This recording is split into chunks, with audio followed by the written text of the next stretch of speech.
በመሃል ሳር ቤት እንዲሁም በአዋሬ የሚገኘው ሳይታቸው ላይ አፓርትመንቶች ላይ 35% ቅናሽ አድርገዋል የሚል መረጃ ደርሶኝ ዛሬ በቴምር ፕሮፐርቲስ ነው የተገኘሁት። ያሉትን የካሬ አማራጮች እንዲሁም ዋጋውን ወደ እናንተ እያደረስኩ ቆይታ ማድረግ ይሆናል። እኔ ኤደን ነኝ። ቻናሉ ደግሞ አዲስ ገበያ ነው። ሰብስክራይብ ማድረግ እንዳይረሳ። አብራችሁ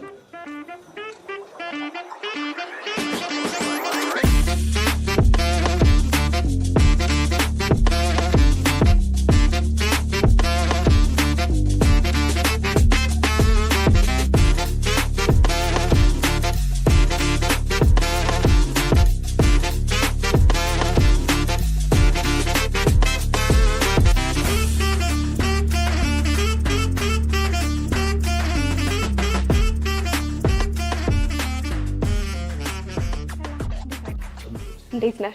ሰላም ነው። አመሰግናለሁ። እንግዲህ መሀል ሳር ቤት አዋሬ ላይ ያሉት ሳይቶቻችሁ ላይ የ35% ቅናሽ ማድረጋችሁን ሰምቼ መረጃውም ለተመልካቾች ይጠቅማል በማለት ነው ዛሬ ወደ እናንተ ብቅ ያልኩት። እስቲ ቅድሚያ ራስን ከማስተዋወቅ ጀምርልኝ። እሺ፣ እንኳን ደህና መጣሽ። ብሩክ አያሌው ይባላለሁ። የቴምር ፕሮፐርቲ ሴልስ ማናጀር ነኝ። ያው ቴምር ፕሮፐርቲ በተወሰነ መልኩ አሁን ላይ በሚዲያውም ደረጃ ሰዎች ጋር ተደራሽነት አግኝቷል። ግን ቴምር ማን ነው የሚለው ወይም ደግሞ አያውቁም ብለን ለምናስባቸው ሰዎች ስለ ቴምር ባጭሩ ስንገልጽ ቴምር የተቋቋመው በ2008 ዓ.ም የማህበር ቤቶችን ወደ ሱዳን ክለብ አካባቢ ገነባ ነበረ። ከዛ በኋላ 2010 ላይ ወደ አፓርትመንት ግንባታ መጣ። ከ2010 ዓ.ም ጀምሮ እስካሁን ባለንበት አመት ድረስ ኦልሞስት ለ10 ዓመታት ያህል ማለት ነው 10 ቢልዲንግ እና 354 አባወሮችን ዴሊቨሪ ያደረገን አስረከበን ማለት ነው። 10 ቢልዲንጎችን ገንብተናል ማለት ነው። አጠናተራ 4 ኪሎ ደቡብ ላፍቶ ወደ አያት ደግሞ ከ4 እና ከ5 በላይ ሆኑ ያስረከብናቸው ሳይቶች አሉ ማለት ነው። ከዛ በኋላ ደግሞ አሁን መዳራችንን ሰፋ አድርገን እናንተም እስክትመጡ ድረስ በዚህ ደረጃ እየሰራ ነው። መልካም። እንግዲህ እኔም ሰምቼ የመጣሁበት የ35% ቅናሽ ያደረጋችሁበት አዋሬ የሚገኘው ሳይታችሁ ኤግዛክት ሎኬሽኑ የት አካባቢ ነው? 35% ቅናሽ ያደረግንበት ቦታ ኤግዛክት ሎኬሽኑ አዋሬ ጥይት ቤት፣ በተለምዶ ጥይት ቤት ከቤተ መንግስት ወይም ከፓርላማ ወደ ሴቶች አደባባይ ስትወጪ ያለው ስትሪት ላይ ማለት ነው። በፊት በተለምዶ ጥይት ቤት ይባላል። እዛው ከባታ ቤተክርስቲያን ጀርባ ማለት ነው። እዛ ጋር ነው ያለው። እዛ አካባቢ ጥሩ እንቅስቃሴዎች አሉት። አሁን ላይ በጣም እየለመም ያለበት ቦታ ነው እና ስፔሲፊክ ቦታው በተለምዶ ለሴቶች አደባባይ መስመር መያዣው ስትመጪ ወይም ደግሞ ከፓርላማ ቁልቁለት መጣች ስትወርጂ ጥይት ቤት የሚባል አለ። ከሱ አጠገብ ያለው ቦታ ላይ ነው ማለት ነው። እዛ ጋር ነው ግንባታችን ያደረገው። ጥሩ። እንግዲህ ያው ሙሉ በሙሉ የመኖሪያ አፓርትመንቶች ናቸው አይደል? ሙሉ ለሙሉ የመኖሪያ አፓርትመንቶች ናቸው። ግን ምንድነው የአዋሬው ሳይት ለየት የሚያደርገው ነገር G+21 ህንፃ ነው። ያው ኢትዮጵያ ውስጥ የመጀመሪያው ይመስለኛል። እስከዛሬ ድረስ በህንፃዎቻችን ላይ ወይ የሄሊኮፕተር ማረፊያ ወይ የኳስ መጫወቻ ወይም ደግሞ የተለያዩ የቴራስ አገልግሎቶች ይደረጋሉ። የአዋሬው ሳይት ላይ የመውጫ ትራክ ማለት ቴራሱ ላይ ያለው ትልቅ የሆነ የኦሎምፒክን ስታንዳርድ የጠበቀ የመውጫ ትራክ አለው። ያ ትራክ ደግሞ አሚኒቲ ነው እዛ ላይ ለሚኖሩ ሰዎች፣ እታች ለሚኖሩ ሰዎችም፣ ከዛ ውጭም ደግሞ እንደ ኢንቨስትመንት ደግሞ ከውጭ እየመጡ እዛ ላይ እንደ ስፖርት አይነት ነገር መንቀሳቀስ የሚችሉበት የኦሊምፒክን ትራክ ስታንዳርድ የተጠበቀ ትራክ ነው ቴራሱ ላይ የሚሰራው ማለት ነው። እና የመጀመሪያ ይመስለኛል ኢትዮጵያ ውስጥ ከዚህ በፊት ተሰርቶ አይታወቅም። በዚህ መንገድ የአዋሬው አሚኒቲ ትንሽ ለየት ይላል ከሌሎቹ እና እዛ ላይ ነው ግንባታ እያደረግን ያለ ነው። ኦልሞስት አሁን ላይ የኤክስካቬሽን ስራ ደርሷል። አቬሌብል በሆነ በስቶክ ደረጃ ስናወራ ባለ 2 መኝታ ከ80 ካሬ ጀምሮ ይጀምራል። ቤድሩሞች ማለት ነው። ቅድመ ክፍያው 20% ነው የሚሆነው። በካሬ 115,000 ነው የሚሸጣቸው። ከፍ እያለ ሲመጣ ግን ፕራይሱ ይቀንሳል። ህንፃው ወደ ላይ ሰው እንደሚመርጠው ቤት ከፍ እያለ ሲመጣ የህንፃ ዋጋ እየቀነሰ ይመጣል። በካሬ ግን 115,000 ነው። ባለ 2 መኝታ 80 ካሬ ይኖራል። ከዛ ደግሞ ባለ 3 መኝታ ከ121 ካሬ እስከ 157 ካሬ ባለ ሬንጅ ውስጥ ይኖራሉ ማለት ነው። በኖርማል ፕሮግረሱ ሊድ ላለ ሰው 20% ነው። ከዛ በኋላ 14 ዙር ፔመንት ስኬጁል ይኖሩታል። ዴሊቨሪ ታይሙ 36 ወራት ወይም 3 ዓመት የህንፃው ማጠናቀቂያ ማለት ነው። በዛ ዓመት ውስጥ ሰውየው 100% ልክፈል ካለ 35% ዲስካውንት እናደርግለታለን። አይጂ ላይ ያለው 20% ነው ካለ ደግሞ 20%ን ከፍሎ ሌላው ግን ፔመንት ስኬጁሉ ቀለል ያለ 5% የሆነ 14 ዙር ፔመንት ስኬጁል አለ። በዛ ፔመንት ስኬጁል ቤቱን እስኪረከብ ለ36 ወራት እየከፈለ ይሄዳል ማለት ነው። እንግዲህ እንደነገርከኝ ቴራሱ ላይ የመሮጫ ትራክ አለው ብለኸኛል። በዚህ ደረጃ እኔም ከዚህ በፊት ሰምቼም አላቅም፣ አዲስ ነገር ነው።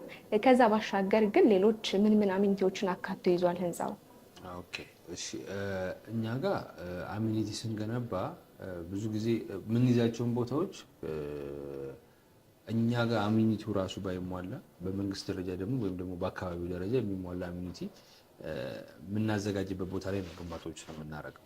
እኛ የምናሟላውን እኛ እናሟላለን። ከኛ አጥር ውጭ ደግሞ ሌላ ራሱን የቻለ አሚኒቲ እንዲያሟላ ደግሞ የሚደረግበት ቦታ ላይ ሄደን ነው የምንሰራው። እና የምናገኛቸው ቦታዎች የሊዝ ቦታዎች ናቸው ከመንግስት ጋር አብረን ስለምንሰራ ማለት ነው። የሊዝ ቦታ ደግሞ ሲሆን ጥሩ ኦፖርቹኒቲ ያለው ራይት ዌይ መንግስት ሲያለማ በቀኝ በኩል ያለው ደግሞ አንቺ አልሚ ተብለሽን ስለሚሰጥሽ ማለት ነው። ስለዚህ እኛ ህንፃ ላይ ያለ አሚኒቲ ያው ቅድም እንደነገርኩሽ ትራክ ይኖረዋል ከላይ። ከዛ ደግሞ ጂም፣ ስፓ፣ ላይብራሪዎች እነዚህ ደግሞ ህንፃው ላይ የሚኖሩ እንትኖች ናቸው። ከዛ ውጪ የሴኩሪቲ እና የጽዳት ፓርኪንግ ባዮች አላቸው። ከባለቤቶቹ ውጪ ሬንት የምናረጋቸው ገዝተው ነው የሚመጡ ሰዎች ከህንፃው ነዋሪ አባወራ ቁጥር በላይ ሰው ሲመጣ መኪና የሚያድርበት ወይም ደግሞ ሬንት የሚደረግበት ቦታ ይኖረናል ማለት ነው። እዛ ላይ 3 ኤሊቬተሮች ይኖሩታል በሌፍት እና በራይት። ከዛ ደግሞ በጀርባ በኩል ደግሞ የእቃ መወጣጫ 3ኛ ኤሊቬተር ይኖረዋል ማለት ነው። እነዚህ አሚኒቲዎች ከባካፕ ጀነሬተር ጋር አብረው የሚንቀሳቀሱ ነው። ጋርቤ ፊተር ይኖረዋል፣ የአደጋ ጊዜ መውጫ ይኖረዋል። እነዚህ ስታንዳርዶች ያው ጠብቀን ነው እንግዲህ አፓርትመንት ነው እና ጠብቀን ነው። ግቢ ውስጥም የተወሰነ ለህፃናት የሚሆን የመጫወቻ ቦታ ይኖረዋል ማለት ነው። ግን ከኛ ህንፃ ደግሞ ወይም ደግሞ እኛ ከምንገነባበት ግቢ ደግሞ ወጣ ስትይ ደግሞ አካባቢው ሰፊ ነው። ምክንያቱም ተመልሰሽ በፓርላማ በኩል ብትሄጂ አብራያት ላይብራሪ አለ፣ ከላይብራሪ ደረጃ ፍሬንድሺፕ ፓርክ አለ፣ የፍሬንድሺፕ የህፃናት መጫወቻ አለ። በቀኝ በኩል ብትሄጂ ወደ ሸራተን ነው የምትሄጂው። ተመልሰሽ ወደዚህ በፓርላማ ጎኛ ባለው ሳይት ጋር ብትመጪ ሴቶች አደባባይ ጋር ትልቅ የሆነ የወንዝ ልማት ፕሮጀክት የተሰራ ነው። በተለምዶ የሚኒሊክ ድልድይ የምንለው ወይም ደግሞ የአድዋ ሰዎች የተሻገሩበት ብለን የምናወራው ቦታ ላይ እዛ ጋርም ትልቅ የመንግስት ፕሮጀክቶች አሉት እንደ ፓርክ አይነት ነገሮች ማለት ነው። አካባቢው በአሚኒቲ በጣም የተሟላ ነው። ለህፃናትም ቢሆን ለትላልቅም ሰዎች ቢሆን ፐርፌክት የሆነ ቦታ ነው። እዛ ላይ ትላልቅ የመንግስት ተቋማት አሉ፣ ትላልቅ ኤምባሲዎች አሉ፣ ትላልቅ ትምህርት ቤቶች አሉ፣ ኢንተርናሽናል ትምህርት ቤቶች አሉ። ይህንን ያካትታ አሚኒቲ ያለው እዛ ቦታ ላይ ማለት ነው። በሆስፒታልም ደረጃ ትላልቅ ሆስፒታሎች አሉ።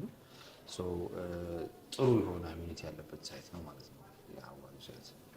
መልካም እንግዲህ ከአዋሪው ሳይታችሁ በተጨማሪ ሳር ቤትም ላይ የመኖሪያ አፓርትመንቶች ላይ የ35% ዲስካውንት አድርጋችኋል። እስቲ እሱንም ምን ያህል ቦታው አመቺ ነው፣ ምን ምን አሚኒቲዎች አሉት አያይዛ ንገረን። ቅድም እንዳልኩሽ ነው የምንወስዳቸው ህንፃዎች የምንወስዳቸው መሬቶች ተመሳሳይ ናቸው። በሊዝ ስለምንወስዳቸው ራይት ዌይ መንግስት ያለማል፣ በዚህ በኩል ደግሞ እኛ እናለማለን። የሳር ቤቱ ሳይት ቫቲካን ኤምባሲ በተለምዶ የምንለው ወይም ደግሞ አምሮኝ ምግብ ቤት ወይም ደግሞ ሲልክ ሮድ ሆስፒታል ፊት ለፊት አስፓልት ዳር ያለ ሳይታችን ይህም G+21 ተመሳሳይ ናቸው። የህንፃ ደረጃቸው ያው ትራካር የለውም። ያኛው የላይኛው የራሱ አሚኒቲ ነው የሚሆነው። ሰው ሰለብሬት የሚያደርግበት ቦታ ነው የሚሆነው። ሀዘን፣ ደስታ፣ የተለያዩ ነገሮች የሚፈጠሩ ማለት ነው። የሳር ቤት ሳይታችን በጣም ሰዎች የሚፈልጉት ቦታ ነው። 4ኛችን ነው ሳር ቤት ላይ ይህንን ሳይት ላውንች ስናደርግ። ከዚህ በፊት ያወጣናቸው 3ቱ ተሽጠው አልቀዋል። ከ3ቱም ደግሞ ወደ 2ቱ እስክሌትናቸውን ጨርሰናል በአንድ አመት ውስጥ ማለት ነው። G+21 ናቸው። የሳር ቤቱ ሳይት በካሬ 120 ሺህ ብር ነው የሚሸጠው በካሬ ማለት ነው። ወደ ላይ ፍሎር እየጨመረ በሄደ ቁጥር እየቀነሰ ይላል። አሁን ላይ የሳር ቤቱ አማራጭ ላይ እንደ ባለሁለት መኝታ ስቶኮቹን ጨርሰናል። አሁን ያሉን ባለ3 መኝቶች ናቸው። ባለ3 ብቻ ያለ ሳር ቤቱ ላይ ማለት ነው። ከ139 ካሬ እስከ 153 ካሬ ድረስ ይኖረናል የሳር ቤቱ ሳይታችን ላይ ማለት ነው። ከአፓርትመንቱም ጀምሮ ከ4ኛ ፍሎር ነው። ከ4ኛ ፍሎር ተነስቶ እስከ ላይ ድረስ ይሄዳል። ታች ፓርኪንግ ነው የሚሆነው። ከላይ ቴራሱ እንደዚሁ ሀዘን፣ የተለያዩ ነገሮች ቢፈጠሩ እዛ ላይ ያሉ ደንበኞች ሰለብሬት የሚያደርጉበት ቦታ ይሆናል ማለት ነው። የሳር ቤቱ ሳይታችን ጥሩ ቪው አለ። ወደ 4 አይነት ቪው አለው። ፊት ለፊቱ ወደ ሜክሲኮ የሚያይ፣ በቀኝ በኩል ወደ መካኒሳ ጀርመን የሚያይ ቪው አለው። በጀርባ በኩልም እንደዚሁ ጥሩ 4 የሆኑ ቪዎች አሉት። ኦፕን እንደሆነ ህንፃው ክፍተት አለው። በዛ ክፍተት ውስጥ በቂ የሆነ ብርሃን ወደ ህንፃው ይመጣል።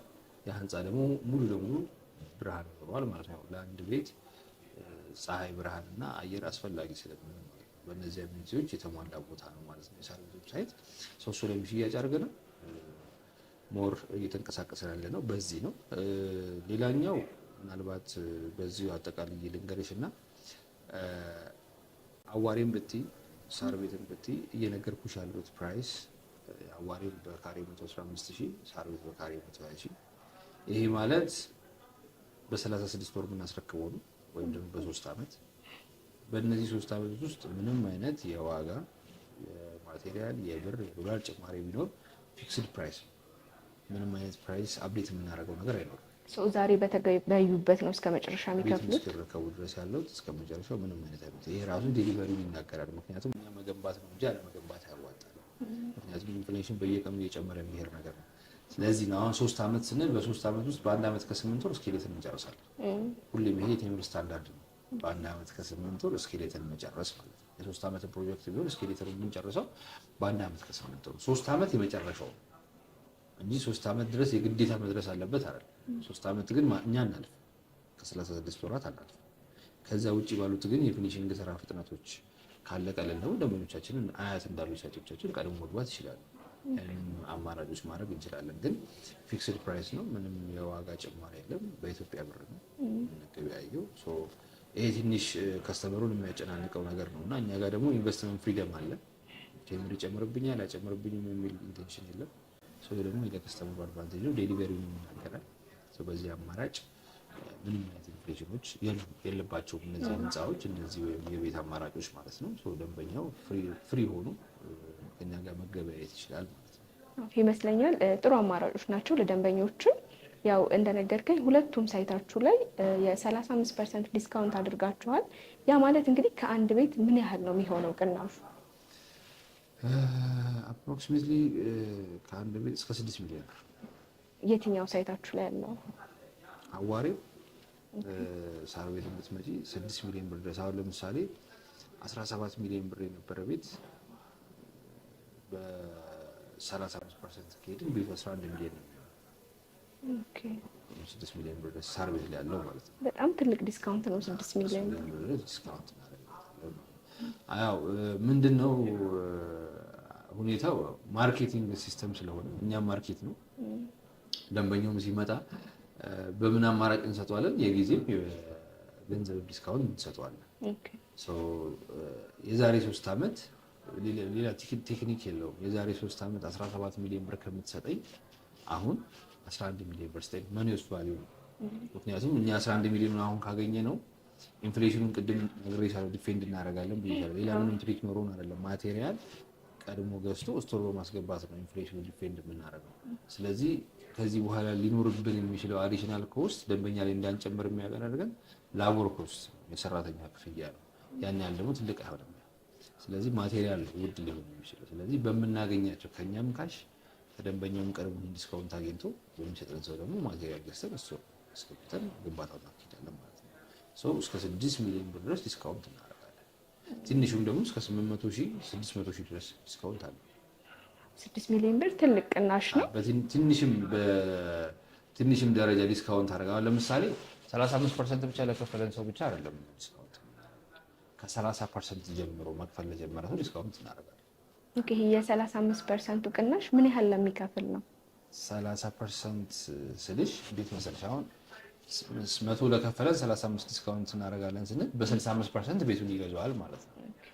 ግን ከዛ ውጪ እኔ 165% የመክፈል አቅም የለኝም ካለ 30% ብቻ ስለከፈለ እኛ 15% 40% ከከፈለ 20% ዲስካውንት እናደርጋለን። እነዚህ ክፍያዎች ራሳቸው ከአንድ ቤት ላይ የ800,000 ብር የ1 ሚሊዮን የ500,000 ብር ዲስካውንት ይኖራል። መልካም እንግዲህ ያው እንደነገርከኝ በ36 ወር ውስጥ ተጠናቆ ደንበኞች ይረከቡታል ብለኸኛል። ከዴሊቨሪ ኢሹ ጋር በተያያዘ ቴምር ምን ያህል ሲሪየስ ነው? ከዴሊቨሪ ኢሹ ጋር ባይ ዘ ዌይ እንደ ሪል ስቴት እንደ ኢትዮጵያ ሪል ስቴት አንድ ድክመት አለ። ያ ድክመት ምን መሰለሽ? ሁሉም ሰው ፕሮሞሽን የሚሰራው እንደዚህ ያስረክበናል እንደዚህ ያስረክበናል እንደዚህ ያስረክበናል እያለ ነው። ይሄ ግን ፕሮሞሽን መሆን የለበትም፣ ግዴታ ነው። ለአንድ ሪል ስቴት አስረክብ ያለው ብሎ ፕሮሞሽን መስራት አይችልም። ግዴታው ስለሆነ ማስረከብ ስለዚህ እኛ ጋር ያለው ነገር ምንድነው? ዴሊቨሪውን በሰዓቱ እናጠናቀቃለን። ያለማስረከብ ታሪክ የለንም። ግን ፕራውድ የምናደርገው ነገር አለ። ምክንያቱም ከደንበኛው ጋር አግሪመንት ገብተን በዚህ ወር እናስረክባለን ብለናል፣ በዛ ወር አስረክበናል። ስለዚህ ያን ደንበኛ ስላስረከብን አስረክበናል ብለን ማስጮህ አንችልም፣ ግዴታችን ስለሆነ። ግን በዛ መሀል ምንድነው እንደው ዴሊቨሪው ባይሳካ ያ ነገር ባይፈጠር ምን ታደርጋላችሁ የሚል ጥያቄ የሚመጣ ያለማስረከብ ታሪክ የለንም። ግን እኛ ራሱ ፔናልቲ አለብን። ይሄ ማለት ምንድነው? 36ኛ ወር አልፋ 37ኛ ወር መጣ ማለት እኛ ለደንበኛው የምንከፍለው ፔናልቲ አለ።